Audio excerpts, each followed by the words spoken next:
আমাদের cyber team তারাও সার্বক্ষণিকভাবে cyber world monitoring করতেছে, যাতে কোনোভাবে কোনো দুষ্কৃতিকারীরা কোনো রকম গুজব ছড়িয়ে যাতে এই উৎসবের যে আমেজ সেটা যাতে কোনোভাবে নষ্ট করতে না পারে।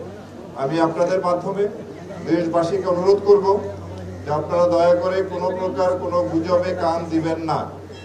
যদি সোশ্যাল মিডিয়ায় কোনো ধরনের কোনো খবর আসে সেটি অন্তত যাচাই করার মতো সময় আমাদেরকে দিবেন। যদি ওই খবর মিথ্যা হয় তবে ওই গুজবকারীর বিরুদ্ধে আমরা ব্যবস্থা নেব। আর যদি সত্যি সত্যি কোনো ঘটনা সোশ্যাল মিডিয়ায় আসে যা সত্যতা আছে সেটাও আমরা অনুসন্ধান করে ওর বিরুদ্ধে আইনানুগ ব্যবস্থা গ্রহণ করব। সুতরাং এই গুজবকারীরা যাতে কোনোভাবেই সফল না হয় সেদিকে আমাদের সতর্ক থাকতে হবে। আমরা জানি যে এই পূজা শুরু হওয়ার পর গতকাল থেকে এর কার্যক্রম শুরু হয়েছে।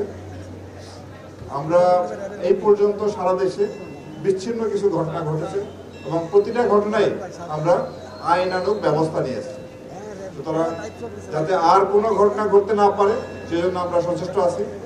আমি পূজা উদযাপন কমিটির সমস্ত মণ্ডপের সভাপতি সেক্রেটারি সহ যারা আছেন তাদেরকে অনুরোধ করব আপনারা সার্বক্ষণিকভাবে ভলান্টিয়ার রাখবেন। দিনরাত 24 ঘন্টায় যাতে এই ভলান্টিয়াররা সেখানে কর্মরত থাকে। আর এছাড়াও যাতে পর্যাপ্ত আলোর ব্যবস্থা থাকে রাতের বেলা সেটাও নিশ্চিত করতে হবে। এবং যারা এখানে পূজা দেখতে আসবেন তারা যাতে নির্বিঘ্নে আসতে পারে সেদিকে আমরা লক্ষ্য রাখবো। বিশেষ করে মা বোনরা এবং ছোট ছোট শিশুরাও প্রচুর সংখ্যায় এরা পূজা মণ্ডপে আসে। সুতরাং যাতে কোনো রকম কোনো ইফটিজিং বা এই ধরনের ঘটনা ঘটতে না পারে সেজন্য কিন্তু আমরা সর্বাত্মকভাবে সচেষ্ট আছি।